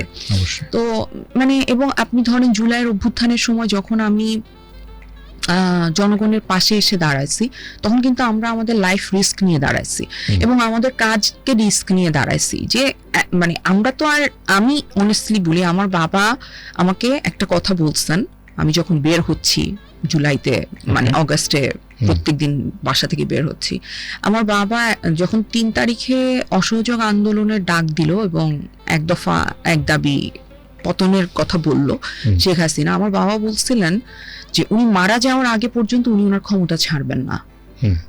সো তুমি ভেবো না যে উনি উনি মরে যাবেন বা ওনার কিছু হবে, উনি ক্ষমতা ছেড়ে দিবেন। তো তুমি যা করছো, তুমি কিন্তু তোমার বাচ্চাকেও রিস্কে ফেলছো, তুমি নিজের পরিবারকে রিস্কে ফেলছো, তুমি নিজের জীবনকে রিস্কে ফেলছো। সো আমরা কিন্তু আর কেউ ভাবি নাই যে উনি আসলে সত্যি সত্যি পালিয়ে যাবেন। পালিয়ে যাওয়ার মতো অবস্থান আমার কাছে, আমি ওনাকে যেভাবে দূর থেকে ভেবেছিলাম শেখ হাসিনাকে, যে উনি পালিয়ে যাওয়ার মতো মানুষ না, আমার কাছে মনে হয়েছিল যে উনি ওখানে বসে মরে যাবেন, তাও যাবেন না আর কি। তো সেই জায়গা থেকে ধরেন কত কিছু হয়ে গেল, তাই না? এত কিছু হলো, তো এত কিছু পর, এত অপমান, এত কিছু, তারপরও আমি তো বেঁচে আছি, আমাকে মানুষ ভালোবাসছে, আমাকে সম্মান দিচ্ছে। আমি মেট্রোতে চড়ি, আমি সিএনজিতে চড়ি, আমি ধরেন নর্মালি মার্কেটে যাচ্ছি, বাজারে যাচ্ছি, আমি 11 নম্বর বাজারে খুব যাই, তো ওখানে আমি বেশিরভাগ সময় হিজাব পরে যাই, আমি বাসার কাপড় পরা থাকে, তার উপরে একটা বোরখা পরে চলে যাই আমি। তো অনেক সময় হয় না মেকআপ ছাড়া দেখে অনেকে হঠাৎ করে চিনে না, তো ভয়েস শুনে চিনে যায়, তো তখন বলে আপু আপনি বাজারে আসেন। মানে ওদের কাছে মনে হয় যে আল্লাহ, এই মহিলা এরকম করে বাজারে আসে। হ্যাঁ, আমি তো আপনাদের মতো মানুষ, মানে আমি তো আর আলাদা কিছু না। তো আমার ভালো লাগে, আমাকে তো আল্লাহ অনেক দিয়েছে, তো এই সামান্য অপ্রাপ্তি বা সামান্য অসম্মানে কিছু আসে যায় না ভাইয়া। বাহ, দারুণ। তুমি চমৎকার কথা বলছো যে মানুষ আসলে ঘটনার পরিপ্রেক্ষিতে, একটু আগে বলে যে প্রেক্ষাপট পরিবর্তনে মানুষের ভাবনা পরিবর্তন হয়, সিদ্ধান্ত পরিবর্তন হয়। আবার ঠিক অন্য মানুষের কথা, আসলে যদি আমরা ধরতেই শুরু করি, মানে মানুষের কথা নিয়ে যদি এত ভাবি, তাহলে আমার কথা করবেন এক্স্যাক্টলি, আপনার তো নিজের, আপনি আমার চাইতে ভালো জানেন, কিন্তু আমার যারা অডিয়েন্স, যারা দেখছে আমাকে, আমি তাদের জন্য এই কথাগুলো বারবার একই কথা আমি হয়তো বলতে থাকি। সবাই বলবে তুমি তো একই কথা বলো। নিজেকে সময় দিতে হয়, নিজেকে ভালোবাসতে হয়, নিজেকে সংশোধন করতে হয়। ভাইয়া আমি কি এই বাঁধনটা আর 2 বছর আগে এই বাঁধন ছিলাম না, আমি কিন্তু সময়ের সাথে পরিবর্তন হয়েছে। তো এই পরিবর্তনটা আনার জন্য তো আপনাকে এফর্ট দিতে হবে। আপনি ওই এফর্টটা মানুষকে গালি বা গিবত করার চাইতে ওই সময়টা আপনি নিজের উপরে দেন, তাহলে কিন্তু অনেক মানে নিজের ইমপ্রুভ করা যায়। এবং মানুষ কিন্তু অনেক সময় হীনমন্যতা থেকেও মানুষকে আঘাত করে, যে আপনি একটা জিনিস অ্যাচিভ করেছেন, আমি করতে পারি নাই, সো তখন আমার একটা হীনমন্যতা তৈরি হয় যে আমার ওই অ্যাচিভমেন্টটা আমি চাইতাম, কিন্তু আপনি যেহেতু করে ফেলেছেন, এখন আপনার ওই অ্যাচিভমেন্টটা আমাকে কষ্ট দিচ্ছে, তখন মানুষ আঘাত করে। সো এটা মানুষের মধ্যে এক্সিস্ট করে এইভাবে, হ্যাঁ করে, খুব কমনলি করে আসলে। কিন্তু এগুলো থেকে আমরা বেরো হইতে পারি কিন্তু ভাইয়া, পারি। এত কঠিন না। জাস্ট আমি মনে করি যে যারা ধর্ম বিশ্বাস করে তারা ধর্মটাকে যদি সঠিকভাবে চর্চা করে, সঠিকভাবে, আমি এটা 3 বার বলবো, সঠিকভাবে চর্চা করেন। যে বিশ্বাস করেন না সে যদি শুধু মানবিক দিকগুলো কনসিডার করে, সে যদি মানবাধিকারে বিশ্বাস করে, আর প্রত্যেকটা মানুষের যদি নিজের অধিকার স্বাধীনতা সম্পর্কে সচেতনতা তৈরি হয়, তাহলে দুনিয়াটা একদম সুন্দর হয়ে যাবে। বাহ। আচ্ছা, বাঁধনে কিন্তু এখনো মনে হয় বা সঙ্গী খুঁজে পেতে তৃতীয়বারের মতো বিয়ে করতে, আবার তার ছোটবেলা থেকে বা অনেক আগে থেকেই তার ভাবনা ছিল যে ধনী বা বড়লোক মানুষের সঙ্গে তার বিয়ে হবে। কাজেই এখন কেউ যদি বাঁধনকে ভাবেন আপনি বড়লোক কিনা আগে নিজে দেখে নেবেন, বড়লোকের চেষ্টাই করবেন না। এখন বড়লোক হইলে তো আর বিয়ে করছি না, এটা এখন তো আর এই ক্রাইটেরিয়া নাই, এখন ক্রাইটেরিয়া তো চেঞ্জ হয়ে গেছে, এখন তো ওই বাঁধনটাই নাই যে কিটি পার্টি করবে। ওকে, আগে তো বাঁধনটা ছিল যে হচ্ছে একটা খুব ভালো স্কলার একটা মেয়ে, মা পড়াশোনা করে বিয়ে করে সংসারের জন্য মানে কাজ স্যাক্রিফাইস করেছে, একদম টোটাল টিপিক্যাল বাঙালি আদর্শ নারী, যে মানে সেই নারী হচ্ছে বড়লোকের বউ হইতে চাইছে। কিন্তু এখন যে নারীটা আমি হয়েছি, সেই নারীর তো স্বপ্ন হচ্ছে রিক্সা দিয়ে ঘুরবে, বৃষ্টিতে ভিজবে, আমার সাথে সিনেমা দেখবে, আমার সাথে একটা বই নিয়ে ডিসকাস করবে, আমার সাথে সমাজ নিয়ে ডিসকাস করবে, পলিটিক্স নিয়ে ডিসকাস করবে, আমার সাথে আমাকে বুঝবে। আমার পথ চলার কঠিন, সেই কঠিন পথে আমার সাথে থাকাও কঠিন, সো সেই রকম স্ট্রেংথ থাকতে হবে। তো একটা ডেফিনেটলি অনেক ইন্টেলেকচুয়ালি সাউন্ড একটা লোক হতে হবে, এবং অবশ্যই তাকে মানুষ হতে হবে, পুরুষ না। আচ্ছা, কঠিন কথা না। এবং আমাকে একজন বলছে, এইসব কথা বলো, তোমাকে কে বিয়ে করবে, কে যাবে তোমার সাথে এসে প্রেম করতে, এসব এত বড় বড় কি বলো। আমি এত বেশি চেয়ে ফেললাম, এত সিম্পল চাওয়া, এইটুকু কেউ মিট করতে পারবে না। বাংলাদেশে এত ছেলের অভাব। তোমার মেয়ে কি তোমার কাছে? আমার কাছে ডেফিনেটলি। কত হলো? ওর এইবার 15 হবে অক্টোবরে ইনশাআল্লাহ। মাশাআল্লাহ, বড় হয়ে গেছে। হ্যাঁ, তোমার মেয়েকে আমি দেখেছিলাম অনেক বছর আগে কোন একটা প্রোগ্রামে, অনেক ছোট, অনেক ছোট থেকে দেখেছিলাম। ওর সাথে যেটা হয়, সবাই ওকে, আমার কলিগরা দেখলে, তখন বড় হয়ে গেছে, কিন্তু আমার কলিগরা দেখলে ওকে এখন ওই কোলের বাচ্চাটাই মনে করে। তো ও আমাকে বলে, মা তোমার কলিগরা আমাকে এত ছোট ভাবে কেন? তাই আমি বলছি, মা তোমাকে ওরা আমার কোলে কোলে বড় হতে দেখছে, সো ওই জন্য তোমাকে ওরা ওই বাচ্চাটাই ভাবে। কারণ আমাদের মেয়েরা, ছেলেরা সব এই সুষমার মেয়ে গল্প কত বড় হয়ে গেছে চোখের সামনে, এবং এত ইন্টেলিজেন্ট। আমাদের কলিগদের যাদের বাচ্চারা আমি দেখি, আমার খুব ভালো লাগে। তাদের আপব্রিঙ্গিং দেখে বোঝা যায় যে তাদের পরিবার যে কত ম্যাটার করে আসলে। হ্যাঁ, কি ভালো। তারপরে এই যে সুজন ভাইয়ের ছেলেটা, দীপাপার, হ্যাঁ আদ্রিক, মানে ওদের, আমি যখন ওদের সাথে কথা বলি, আমার মনে হয় আমি আমার মেয়েকে একটা সময় ভাইয়া দার্জিলিং পড়তে পাঠাতে চেয়েছিলাম, একটা সিচুয়েশনে, ফ্যামিলি সিচুয়েশনে। তো তখন আমি কি করব পাগলের মতো করতেছি, কাঁদতেছি, কি করব বুঝতেছি না। আমি চিত্রাদিকে ফোন করছি, আমি বলছি, দিদি এরকম কি করব আমি বুঝতেছি না।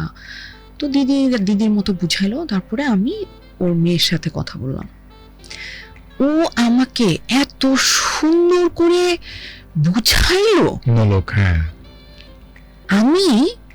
আমি স্তব্ধ হয়ে গেলাম যে আমি তো চিন্তা করিনি, আমাকে মানে ও যে টিভিতে দেখছে আমাকে, এরকম না যে ওর বাসায় গেছি বা ওইরকম ভাবে চিনে।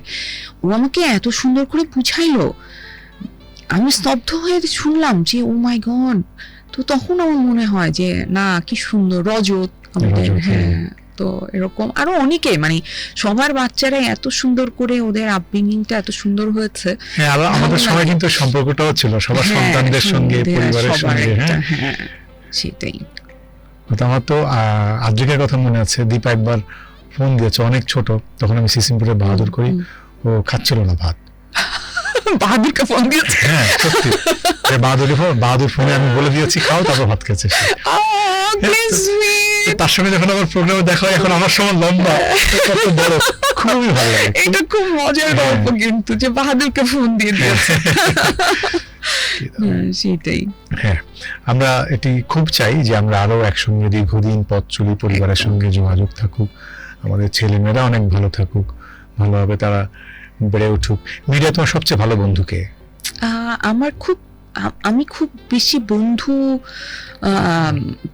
হয় না যে বন্ধু, এটাকে কি বলে, শব্দটা আমি বলতে পারছি না, আপনি বলতে পারবেন, যে অনেক বন্ধু থাকে এরকম মানুষ না আমি, মানে আমার খুব বেশি বন্ধু নাই। আমি খুব বেশি যে বন্ধু সুলভ, সবার সাথে আচরণটা আমি এরকম করি, কিন্তু আছে না যে বন্ধুদের জন্য জীবনটা দিয়ে দিলাম, একদম এই ফুর্তি করলাম, এই করলাম, সে করলাম, মানে ছোটবেলার যে ফান গুলা মানুষ করে সেরকম না। এইটার বেসিক কারণ হচ্ছে আমার ফ্যামিলি যেহেতু কনজারভেটিভ ছিল, আমি খুব একটা ফ্রেন্ডদের সাথে মিশার সুযোগ পেতাম না। সো ওইটার একটা প্র্যাকটিস রয়ে গেছে, এবং পরবর্তীতে যখন মিডিয়ায় কাজ শুরু করেছি, তখন দু একজনের সাথে কিছুটা হৃদ্যতা হয়তো গড়ে উঠেছিল, কিন্তু পরে আমি দেখলাম যে আসলে এখানে আপন ওইভাবে করে নেয়ার মতো কাউকে আমি খুঁজে পেলাম না। কিন্তু আমার কিছু অ্যাডভাইজার আছেন, ওকে, যাদেরকে আমি সিলেক্ট করেছি মিডিয়ার ভিতরে। তারা আমার চেয়ে বয়সে অনেক বড় আছেন, আবার আমার চেয়ে বয়সে অনেক ছোট আছেন। তাদেরকে আমি অ্যাডভাইজার মনে করি, এবং মনে করি না, আমি তাদেরকে ঘোষণা দিয়েছি যে আপনারা আমার অ্যাডভাইজার। হ্যাঁ, তো তাদেরকে আমি সেই জায়গাটা দিয়েছি, এবং তাদের কাজ হচ্ছে আমার 24 ঘন্টা খোঁজ রাখতে হবে না, সারা বছর খোঁজ না রাখলেও হবে, কিন্তু যখন আমার দরকার, আমি যখন একটা কিছু নিয়ে ইনডিসিশনে ভুগছি, বা আমার একটা বুদ্ধি দরকার, আমার একটা পরামর্শ দরকার, আমি কিন্তু সবার কথা শুনি না। আমি কিন্তু খুবই, মানে যে আমাদের তথাকথিত সমাজ ব্যবস্থায় যে ভদ্র মেয়েটা, ভালো মেয়েটা, ওইটা কিন্তু আমি না। আমি খুবই ধরেন ঠোঁট কাটা, এবং আমি কারো কথা শুনি না। আমি একদম আমাদের বনলতা এক্সপ্রেস, আমাদের যে সিনেমাটা হয়েছে, ওটার একটা ডায়লগ আছে, পিচ্ছি একটা মেয়ে আছে নিতু, ওই ক্যারেক্টারটা দেয়, আমি আমার বাবার কথাই শুনি না, আর আপনার কথা শুনবো। আমি হচ্ছে ওই মেয়ে, আমি কার কথা শুনি না। তো আমি ওনাদের কাছ থেকে আমি পরামর্শ নিই, ওনারা আমাকে পরামর্শ দেন। ওনারা কিন্তু আমাকে বলেন না যে তুমি এটাই করবা, এটাই তুমি করবা না। ওনারা আমাকে হয়তো আমি যে সমস্যাটার মধ্যে পড়ছি সেই জায়গাটা থেকে বের হইতে সাহায্য করেন। সো এইরকম কিছু মানুষ আমার জীবনে আছে, এবং তারা মারাত্মক ভালো মানুষ। বাহ, তোমার ভালো পরামর্শক। হ্যাঁ, আর মন্দ সম্পর্ক কার সঙ্গে মিডিয়াতে, এরকম কেউ আছে? মিডিয়াতে আমার মনে হয় মোটামুটি আপনি যদি একটা জায়গায় পৌঁছে যান, তাহলে আপনাকে কেউই পছন্দ করবে না, সেটার এক ধরনের প্রবণতা আমাদের এখানে আছে। কিন্তু অনেকে নিজেই আবার মনে করে যে ওদের সাথে আমার মন্দ সম্পর্ক এরকম। তো এটা তো তাদের ব্যক্তিগত ব্যাপার, আমার না আসলে। মানে সবার সঙ্গে তোমার সমস্যাটা কি? এটা ও ভালো বলতে পারবে যে ওর কি সমস্যা, এটা তো আর আমি বলতে পারবো না, সমস্যাটা আমার না। মানে ওকে আমি দেখি কমপ্লেন করতে ফেসবুকে, তুমি, কিন্তু তোমার পোস্টে আমি কখনো কোনো কমপ্লেন বা ওর কাউন্টার আমি পাইনি এখন পর্যন্ত, মানে আমার চোখে পড়েনি। যদি তুমি করেও থাকো? না, আমি কখনো করিনি কাউকে, আমার পুরো জীবনে, সেটা ও না শুধু, আমি কখনোই কাউকে করিনি। নট ইভেন আমার এক্স হাজবেন্ড, যে আমাকে মানে প্রস্টিটিউট থেকে শুরু করে এমন কোনো হেন কথা নাই যেটা আমাকে বলে নাই। আমার নামে অ্যাটেম্পট টু মার্ডারের মামলা দিয়েছে, চাঁদাবাজির মামলা দিয়েছে। তো তারপরে আমি তাকে কোনো উত্তর দেই নাই। আসলে আমার উত্তর ছিল আমার বাচ্চার গার্ডিয়ানশিপ নেওয়া, আমি শুধু সেটা নিয়েছি, ব্যাস। সেই মামলাগুলো এখন কি অবস্থা? নিষ্পত্তি হয়ে গেছে? নিষ্পত্তি হয়ে গেছে। নাই। ওকে, বনলতা এক্সপ্রেস, হ্যাঁ দেখেছি, চমৎকার চমৎকার। এবং দেখতে দেখতে আমি মানে অনেক কিছুতে ভেবেছি, তার মধ্যে একটা জিনিস, এই যে মাঝখানে আমরা কিন্তু দীর্ঘ একটা সময় অভিনয় করেছি, আমরা স্ক্রিপ্ট পাইনি, বা সেটে গিয়ে লেখা হয়েছে, ইম্প্রোভাইজ করেছি, সেভাবেও ভালো কাজ সম্ভব। কিন্তু লিখিত রূপ যদি থাকে কোনো গল্পের, তারপর যদি সেটি চিত্রনাট্য হয়, কত ভালো। তো এই যে তুমি যখন সংলাপটি বলছো, এখন যে তুমি বললে নিতুর কথা, আমার কিন্তু মনে ছিল, কারণ আমি তোমাকে থামাইনি তোমার মুখ থেকে আমি শোনার জন্য। প্রতিটি সংলাপ, কত ছোট ছোট সংলাপে কিন্তু আমাদের মনে থাকবে, মনে থাকে। এত চমৎকার প্রত্যেকটা চরিত্র, তুমি অদ্ভুত ভালো অভিনয় করেছো। ও থ্যাংক ইউ ভাইয়া, থ্যাংক ইউ। চমৎকার, এবং প্রতিটা মানুষ এবং চরিত্রগুলো কি অদ্ভুত। না, ওখানে আসলে ওদের কিন্তু ভাইয়া স্ক্রিপ্টটা রেডি ছিল, শুধু এটা না, ওরা কিন্তু রিহার্সালও করিয়েছে। মানে এরকম না, এবং যারা স্ক্রিপ্ট লিখেছেন তারা বলেছেন, যেমন ধরেন কিছু কিছু আর্টিস্টের ক্ষেত্রে ছাড় দিয়েছেন, যেমন মোশাররফ ভাই, চঞ্চল ভাই, ওনারা নিজেদের মতো ইম্প্রোভাইজ করেছে। কিন্তু বেশিরভাগ আর্টিস্টকে কিন্তু ওনারা স্ক্রিপ্টে যা আছে সেটা বলতেই ইনসিস্ট করেছেন, যে আপনারা ডায়লগুলো ওইভাবেই বলেন, কারণ একটা কিছু চিন্তা করে তো আসলে লেখা হয়েছে। হ্যাঁ, এবং ধরেন আপনি ইম্প্রোভাইজ করতেই পারেন আপনার একটা সিনের সময়, সেটা যদি সিনটাকে অ্যাড করে কমপ্লিমেন্ট করে দেন এটা খুব ভালো, কিন্তু সেটা যদি নষ্ট করে সেক্ষেত্রে তো আপনার ওইটা অ্যালাউ করা যাবে না। কিন্তু ওরা যেমন মোশাররফ ভাই অনেক কিছু ইম্প্রোভাইজ করেছে সেটে, এবং সেগুলো দুর্দান্ত সিচুয়েশন, মানে ওইগুলো দেখে মানুষ হাসতে হাসতে গড়াগড়ি। তো সেটা তো মোশাররফ ভাইয়ের একটা স্কিল, এবং ওইটা তো আর আমার মধ্যে নাই। সো আমি কিন্তু একদম স্ক্রিপ্টে যা আছে সেটাই হুবহু বলার চেষ্টা করি। আমি খুবই ডিরেক্টরদের পছন্দের আর্টিস্ট, মানে আমি খুব ডিরেক্টর যা বলে আমি ওই যে আমার আবার তাকে পছন্দ হইতে হবে, আমার মনে হতে হবে আমি আপনার কথা শুনবো, দেন শুনবো, আর নাইলে আপনি যেই হন না কেন আমি আপনার কথা শুনবো না। আমি খুবই ঘাটতারা, বাঁধন খুবই ঘাটতারা। আর ওই দৃশ্যটা যে আমার না গল্পটা পড়া ছিল না, কেন এই জন্য ভালো হয়েছে। হ্যাঁ, একটু চেঞ্জ আছে। হ্যাঁ, এই যে চঞ্চল এবং মোশাররফ ভাই যখন যে লাশটা জানি কি অদ্ভুত ভাবে সিনটা। আমি না চঞ্চলকে সাংঘাতিক পছন্দ করি এবং রেসপেক্ট করি, ওকে সামনাসামনি কখনো বলা হয়নি, ওর সঙ্গে পরশুদিনও দেখা হয়েছে, চ্যানেলের জন্মদিন ছিল। আমার কাছে ওকে অনেক বড় মাপের শিল্পী মনে হয়। হ্যাঁ, মোশাররফ ভাইও, মোশাররফ ভাই তো অদ্ভুত, মানে উনি একটাই আমি আপনাকে যে মানে আমাদের শুরু হওয়ার আগে বলছিলাম যে একজন মোশাররফ করিম, একজন মোশাররফ করিমি, একজন চঞ্চল চৌধুরী, একজন চঞ্চল চৌধুরী। কিন্তু আমাদের এখানে আর্টিস্টের দুর্ভাগ্য আছে, ছেলেদের দুর্ভাগ্যের চাইতে মেয়েদের দুর্ভাগ্যটা একটু বেশি, কিন্তু ছেলেদেরও দুর্ভাগ্যই যে আমাদেরকে ব্যবহার করার মানুষ নাই, যে আমাকে যে একটা চরিত্র দিবে, যে চরিত্র করার জন্য আমি আমার জীবনটা দিয়ে দিব, সেরকম চরিত্র তো আমাকে পেতে হবে। আমি একটা রেহানা পেয়েছিলাম বলি তো আজকে আমি আজমেরি হক বাঁধন এই জায়গায় আসছি, কিন্তু সেই সুযোগও আমার পাওয়া লাগবে, এবং সেই সুযোগটা বুঝতেও হবে, সেই ম্যাচুরিটিও আমাদের থাকতে হবে, কিন্তু সুযোগটাই কম। মেয়েদের তো নাই একদমই, মানে 30-এর পর তো কোনো কিছু করারই থাকে না, এরকম একটা সিচুয়েশন।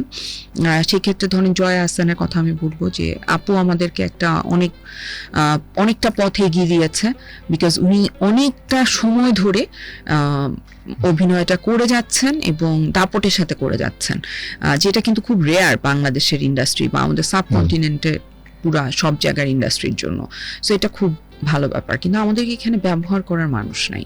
কিন্তু কিছুটা আশাবাদী আমি, সেটা হচ্ছে এখন যে ওয়েব সিরিজ গুলা হচ্ছে, এখন যে ফিল্ম গুলা হচ্ছে, সেটা কিন্তু এখন আর ওরকম নায়ক নায়িকার উপর বেসড না। আপনি যদি খেয়াল করেন ইউটিউবে কিছু নাটক আছে, পার্সোনাল চ্যানেল ওইটা আছে, কিন্তু ওইসব নাটকে এখন আপনি দেখবেন পরিবারকে ইনক্লুড করার চেষ্টা করছে। সো যখন পরিবার ইনক্লুড হবে তখন তো আসলে প্রচুর ক্যারেক্টার তৈরি হবে। হ্যাঁ, আমি রিসেন্ট একটা নাটকের নাম খুব শুনেছি, খুব পপুলার হয়েছে, তো ওইখানে ওটা কিন্তু পরিবারের গল্প, হ্যাঁ, এটা কিন্তু কোনো নায়ক নায়িকার গল্প না। তো এখন এটা ভালো দিক না। আর সিনেমাটা তো আগে থেকেই একটু, মানে ধরেন একটা আমি নাম ধরেই বলি যে সাকিব খান যেই সব সিনেমা করে থাকেন, ওনার সিনেমাগুলো বাদে যেসব সিনেমা এখন ঈদেও রিলিজ হচ্ছে, আপনি দেখেন সাহস করে তারা এখন কিন্তু আর ওই নায়ক নায়িকা বেস গল্পে উৎসব, বনলতা এক্সপ্রেস, রোহিত বলেন, রোহিত হয়েছে, বনলতা সেন হয়েছে, এটা হুমায়ুন স্যার বা ওই সময় মানে আমাদের কৈশোরে কিন্তু এরকম ছিল, আব্দুল্লাহ মামুন যেরকম ছিল, মামুন ভাইরা যখন কাজ করেছে তখন কিন্তু পরিবারের গল্প হতো, অনেক চরিত্রের গল্প হতো, পুরো গ্রামের গল্প হতো। না, মাঝখানে কিছু কিছুদিন একটু মাঝখানে প্রেমিক-প্রেমিকার গল্প এটা আমি বলি এটা আটকে কেন গেছে। হয়েছে, এটা কিন্তু টিভি চ্যানেলগুলো করেছে। হুম, এটার আমি মানে 80% দায়ভার আমি ওনাদেরকে দিব, বিকজ ওনারা কি করলো, বাজেটটাকে কমাতে কমাতে এমন জায়গায় নিয়ে আসলো হুম, যে আপনি যে বাজেট পাচ্ছেন সেই বাজেটে আপনি খালি 2টা অ্যাক্টর অ্যাক্ট্রেসকেই এফোর্ড effort করতে পারছেন। হুম, আপনি তখন গল্পগুলো ওইভাবে লেখা শুরু করলেন, এন্ড দেখেন আপনি নাটকের কি অধপতন হলো টিভি চ্যানেলগুলো, হুম। হলো না? এখন একটা সুন্দর সময়, এখন অনেক একটা ভালো ভালো আবার গল্প নিয়ে কাজ হচ্ছে। এখন সিনেমার ভালো সময় যাচ্ছে বাংলাদেশের ইন্ডাস্ট্রিতে, খুব ভালো সময় যাচ্ছে। আমি খুব খুশি ভাইয়া, ভালো সিনেমা হচ্ছে, শুধু এটার জন্য খুশি না, আমি খুশি অডিয়েন্স সেই সিনেমাগুলো দেখছে, সেগুলো নিয়ে কথা বলছে, সেগুলো তাদেরকে ভাবাচ্ছে। ভালো ওয়েব কন্টেন্ট হচ্ছে, হুম, ওয়েবের একটা ভালো বাজেট আছে, ওইটা হুম। হচ্ছে। এবং ইউটিউব গুলাতেও যেসব কাজ হচ্ছে এখন হুম। আমার কাছে মনে হয় যে আগের চাইতে অনেক বেশি বাজেটে কাজ হচ্ছে। এবং যখনই বাজেট বাড়বে তখন আপনার গল্পের ডেপথ বাড়বে, গল্পের ক্যারেক্টার বাড়বে, হুম। সবকিছু আমার কাছে মনে হয় যে সেটা খুবই জরুরি। আচ্ছা, এই চমৎকার একটা সময়ে হুম। এত চমৎকার একটা ছবি নিয়ে হুম। বনলতা এক্সপ্রেস হুম। এই যে প্রদর্শনী বন্ধ হলো, হুম। এই ব্যাপারে তোমার মন্তব্য বা প্রতিক্রিয়া কি? বা তুমি বিষয়টা জানো তো? অবশ্যই জানি, অবশ্যই জানি। আমি বাংলাদেশের একজন সচেতন নাগরিক, আর সিনেমাটা আমার করা সিনেমা, সো ডেফিনেটলি জানি। সেটা প্রথমত হচ্ছে এরকম বাধা দেওয়ার আইনগত কোনো স্বাধীনতা বাংলাদেশে নাই। সো যারা এটা দিয়েছেন তারা আসলে অপরাধ করেছেন। যদি তারা এই ধরনের বাধা দিয়ে থাকেন এবং সেটা যদি এক্সিকিউট করার চেষ্টা করে থাকেন, তাদের অবশ্যই আইনের আওতায় আনতে হবে, সে তারা যেই হোক না কেন। তারা যদি এই ধরনের কিছু করে থাকেন।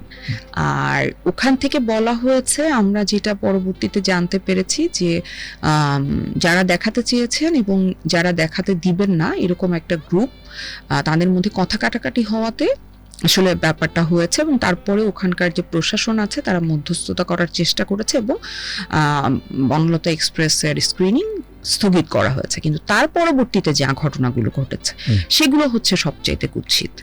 বিকজ আমাদের একজন প্রতিনিধি, জনপ্রতিনিধি রুমিন ফারহানা, সে সেই আমাদের বনলতা এক্সপ্রেসের স্ক্রিনিং এর হবে না কেন এবং এটা বন্ধ করতে চাওয়া হয়েছে কেন, সেই প্রতিবাদে একটা মানববন্ধন হয়েছে, সেখানে সে উপস্থিত হলেন।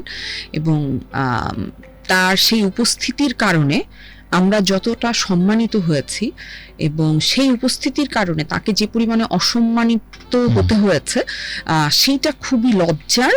এবং আমার কাছে মনে হয় যে আমাদের সরকার থেকে এই সব ব্যাপারে আসলে আর একটু সচেতন হওয়া দরকার। কারণ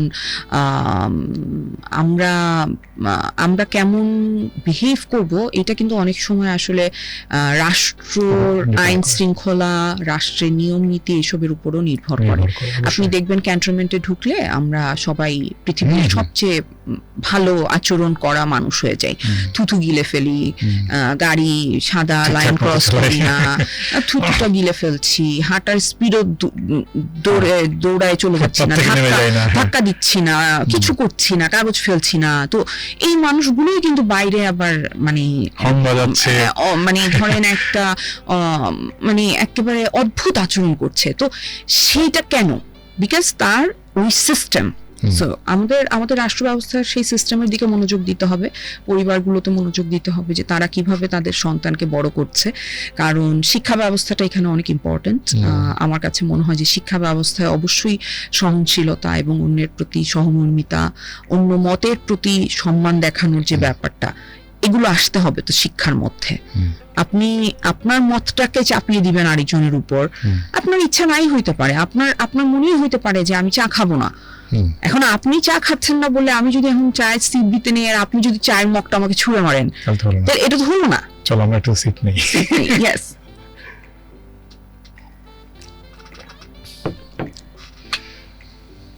বিশ্বকাপ কোন দল সাপোর্ট করো? আচ্ছা শুনেন, আমি কিন্তু ফুটবল দেখি না, আমি কিন্তু ফুটবল খেলা বুঝি না। তো আমি যখন এটা প্রথম বলছি একটা ইন্টারভিউতে, ও এটা অনেয়ারই করলো না। আমি বলি এটা কোনো কথা, আপনি এটা কি বললেন? আপনি ক্রিকেট বুঝেন? আমি ক্রিকেট একটু তাও বুঝি, আমি ক্রিকেট খেলা দেখি। আমি জানি না, আমি ছোটবেলা থেকে মানে আমি বলি এটা আমার কাছে মনে হয় আমি যখন মানে খেলা দেখবো কি দেখবো না এরকম একটা এই যে আসছি, তখন বাংলাদেশ খুব ভালো করছিল ক্রিকেটে। আইসিসিতে একবার ই হলো না ওদের, আকরাম খানদের সময়। হ্যাঁ মনে আছে। তখন আমি মনে হয় স্কুলে পড়ি বা এরকম, তো আমার মনে হচ্ছে রাস্তার মধ্যে রং ঢেলে দিচ্ছে গায়ের মধ্যে, এভরিথিং, মানুষ কাঁদতেছে, বাসায় মিষ্টি নিয়ে আসছে, মানে একটা মানে কি একটা হুলস্থুল অবস্থায়। তো ওইটা না, আমি বলতেছি যে ওই স্মৃতিটা, ওইটার পরে আমি চিন্তা করলাম খেলাটা তো আমার বুঝতে হবে এটা কি।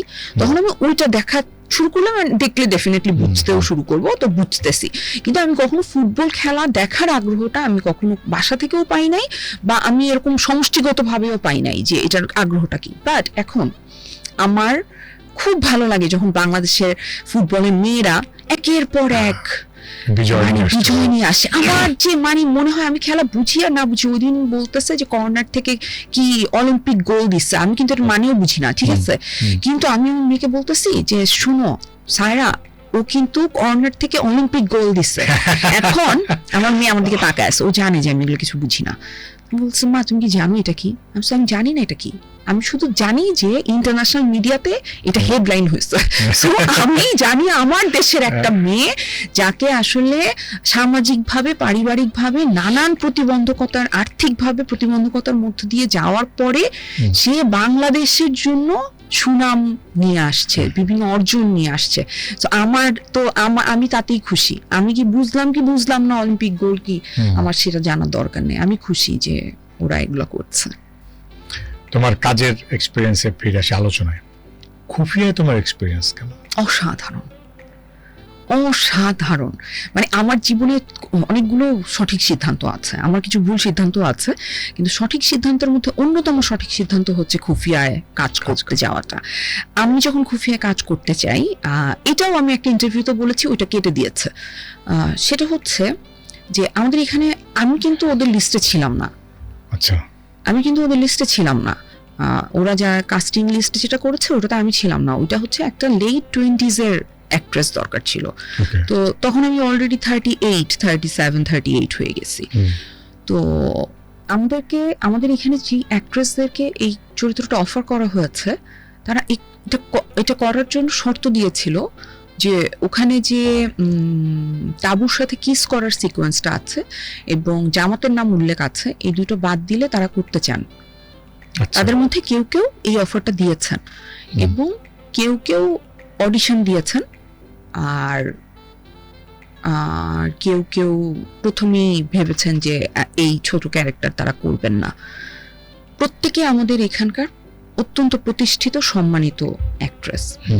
আমি এটা কেন বলছি, আপনি দেখেন আমরা একটা স্বাধীন দেশে বাস করি, আমরা স্বাধীন, আমি একজন আর্টিস্ট, আমার কি এই ব্যারিয়ারটা থাকা উচিত যে আমি কোন কাজ করব না সেটা আমার সমাজের পরিস্থিতি, আমার রাষ্ট্রের অবস্থান এবং কিছু কুসংস্কার আচ্ছন্ন মানুষের চিন্তা দিয়ে আমার সিদ্ধান্ত পরিবর্তিত হবে?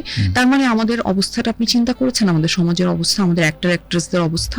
তাদেরকে আমাকে যখন বিভিন্নভাবে চেষ্টা করা হয়েছে যে আমি যাতে বলি আর কি যে তারা করেন নাই আমি করেছি, মানে যে এইসব আর কি লোভনীয় হেডলাইন তারা চায় আর কি।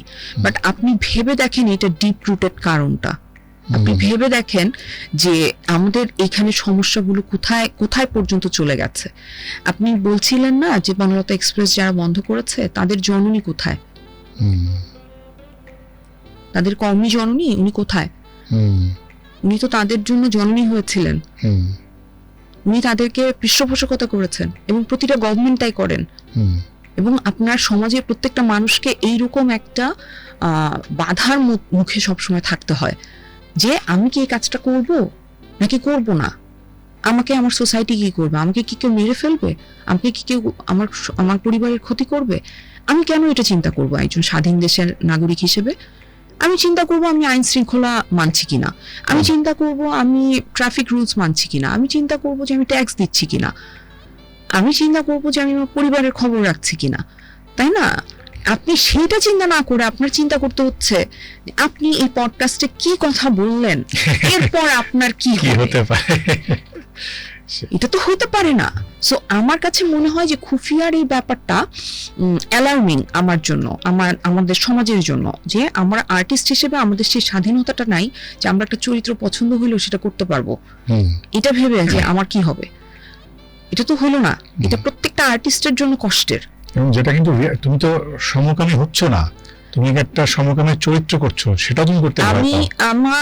আমি বা কি হচ্ছি না ভাইয়া স্ক্রিনে সেটা, হ্যাঁ স্ক্রিনে, সেটার সাথে তো আমার ব্যক্তিগত মতামত, এবং আমি হোমোফোবিকও না।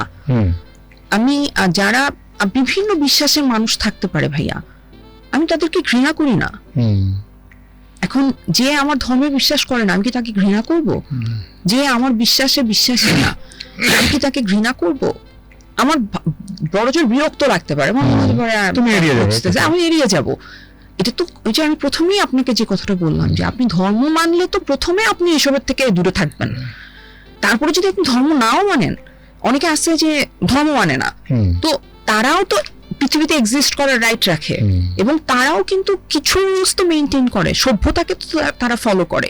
সো সেই সভ্যতাও তো তাকে এটা শিখায় না যে তুমি অন্য মতের কাউকে দেখলেই তুমি হচ্ছে জাস্ট রিয়্যাক্ট করবা না, এটা হইতে পারে না। এবং এই কালচারটা একদিনে তৈরি হয় নাই, কিন্তু ওই দিন সবাই আমাকে বলছিল যে এটা হচ্ছে 24-এর পর হয়েছে। 24-এর পরে কিভাবে হয়? 24-এর পর এটার ভিজিবিলিটি বেড়েছে, কিন্তু এটার চারা রোপণ করা হয়েছে আরো অনেক আগে। সেটাকে নারিশ করেছে, পানি দিয়েছে, সেটাকে যত্ন করেছে, সেইভাবে করে কিন্তু বাংলাদেশটা চলছে। তারা কিন্তু কখনো চেষ্টা করে নাই যে যেই জিনিসটা আমার জন্য ক্ষতিকর সেইটার বীজটাকে আমি উপড়ে ফেলে দেই। সেটা উপড়ে ফেলার চেষ্টাটা আমাদের এখানে মানুষের মধ্যে নাই, স্পেশালি পলিটিশিয়ানদের মধ্যে নাই, বিকজ এটা হচ্ছে এক ধরনের টেকনিক ক্ষমতায় টিকে থাকার। আচ্ছা, পলিটিক্সে আসবো। খুফিয়া করার পরে বা রিলিজ হওয়ার পরে তোমার কোনো সমস্যা হয়েছে বা আক্রমণ? আমার কিছু সমস্যা হয় নাই। আচ্ছা, একদম না। মানুষ বিরক্ত করেছে তোমাকে? না। আচ্ছা, টাবুকে কিন্তু আমি ভালোবাসি। আচ্ছা, মানুষ আমাকে যেটা বলেছে সেটা আপনি না, শুধু প্রত্যেকটা নারী পুরুষ উভয় লিঙ্গের মানুষ আমাকে বলেছে যে আমি খুবই জেলাস যে তুমি টাবুকে কিস করছো। আমি বললাম যে ভাই, আমি যখন সিনেমাটা করতে যাই, বিশাল ভারদ্বাজ আমাকে জিজ্ঞেস করছিল যে তুমি রাজি হইলা কেন? আমি বলছি আমার যদি মাথাটা খারাপ না হয়, আমি যদি খুব বেশি বোকা না হই, আমি কি টাবুকে কিস করার অপরচুনিটি মিস করবো? উনি হাসতে হাসতে অজ্ঞান হয়ে গেছে, বলছে যে oh my God you are so brave. আমি বলছি ভাই, আমি টাবুকে অ্যাক্ট্রেস হিসেবে অসম্ভব পছন্দ করি, আর ও আমার জীবনের প্রথম অনস্ক্রিন কিস আমি কাকে করছি? টাবুকে করছি। এটা আমি যখন বলবো ভবিষ্যতে বুড়া হয়ে গেলে, তখন বলার মধ্যেও তো একটা আছে, মানে ওয়েট আছে, যে কাকে প্রথম কিস করছি? টাবুকে। সেই একটা রক, তাই না? আমি সেই দারুণ কিন্তু ভাইয়া। এর জন্য মেয়েরা আমাকে খুব ভালোবাসে, আর আপনার মতো যারা মানুষ তারা ভালোবাসে, কিন্তু শুধু পুরুষরা একটু। আচ্ছা, হ্যাঁ, আচ্ছা, পুরুষদের ব্যাপারে তুমি কি একটু মানে বিদ্বেষী? না, পুরুষদেরকে কেন আমার বিদ্বেষী হবে? আমি কিন্তু খুবই পুরুষদেরকে ভালোবাসি, কিন্তু আমি বেসিক্যালি ভালোবাসি নারীদেরকে, নারী পুরুষের মধ্যে যারা মানুষ আসলে। আমি পুরুষতান্ত্রিক সমাজ ব্যবস্থায় বেড়ে ওঠা নারী এবং পুরুষ উভয়কেই অপছন্দ করি। ঘৃণা বা বিদ্বেষ না, অপছন্দ। আমি তাদেরকে পছন্দ করি না, নারীদেরকেও করি না যারা এইটার গেট কিপার হিসেবে কাজ করে। আমরা কি শেষ করবো ভাইয়া, নাকি আজকে থেকে কালকে সকালবেলা সাগর আঙ্কেল এসে দেখবে যে আমরা গল্প করেই যাচ্ছি? তুমি চাইলে করতে পারো। না, ঠিক আছে। আমার মনে হয় যে দর্শকও হয়তো বোর হয়ে যেতে পারে যে এত কথা কেন বলে। এটা আমি দেখেছি, যেমন আমি আমির খানের একটা পডকাস্ট দেখেছি, 5 ঘন্টা কত মিনিট, ও মাই গড, এবং প্রচুর ভিউ। এবং আমি যেটা করেছি, আমি 2 ঘন্টার উপরেও পডকাস্ট করেছি, এবং পুরো পডকাস্ট আমরা তো দেখতে পারি তো, মানুষ প্রচুর দেখে, প্রচুর শুনে, এবং মানুষ আসলে কথা শুনতে চায়, সত্যি কথা শুনতে চায়, ভালো কথাও শুনতে চায়, মন্দ কথাও শুনতে চায়, কারণ সব ধরনের মানুষ আছে। আচ্ছা, তুমি শেষ করতে চাও, বুঝতে পেরেছি। আর আমি না ভেবেছিলাম আজকে শো শেষে তোমাকে আমি বিশ্বকাপে জয়েন করার জন্য অফার করব, কারণ আমরা বিশ্বকাপ সরাসরি এখান থেকে কমেন্ট্রি করব। আমরা পারি না, তো মানে আমি তো খেলাই দেখি না, তো আমি কিভাবে পারবো? আচ্ছা, তারপর তোমার আমন্ত্রণ থাকলো, নিমন্ত্রণও থাকলো, আমরা এখানে টেলিভিশন চালিয়ে আমরা খেলা দেখবো। আচ্ছা। আর তুমি ওই যে দেখবে কর্নার, তুমি এক বিশ্বকাপে তুমি শিখে যাবে। হ্যাঁ, তুমি যেরকম আইসিসি ওর ঘটনার পরে একটু একটু একটু একটু শিখে গেছো, শিখে গেছি। এই বিশ্বকাপের মধ্য দিয়ে 2026-এর বিশ্বকাপের মধ্য দিয়ে তুমি ফুটবলটা শিখে যাবে। তোমাকে আমন্ত্রণ থাকতো। হ্যাঁ, রেডিও ভূমি শুনবার, রেডিও ভূমি দেখবার। হ্যাঁ। এখন রেডিও ভূমি দেখা যায়, আচ্ছা। এটা ফেসবুকে দেখা যায়, ইউটিউবে দেখা যায়, আর 92.8 শোনাই যায়। আমাদের অ্যাপস তৈরি হচ্ছে, সেই অ্যাপসে দেখাও যাবে, শোনাও যাবে। ধন্যবাদ। তোমার সঙ্গে রেডিও ভূমির যে বাঁধন, আর ইন্ডাস্ট্রিতে সহকর্মী হিসেবে আমাদের যে বাঁধন, এবং মানুষের সঙ্গে মানুষের যে বাঁধন, এই বাঁধন যেন যায় না ছিঁড়ে। ভালো থাকুক প্রতিটি মানুষ, ভালো থাকুক আমাদের সকল সহকর্মী, আমাদের পরিবার, আমাদের সন্তানেরা। ভালো থেকো তুমি। ধন্যবাদ। রেডিও ভূমি 92.8 FM।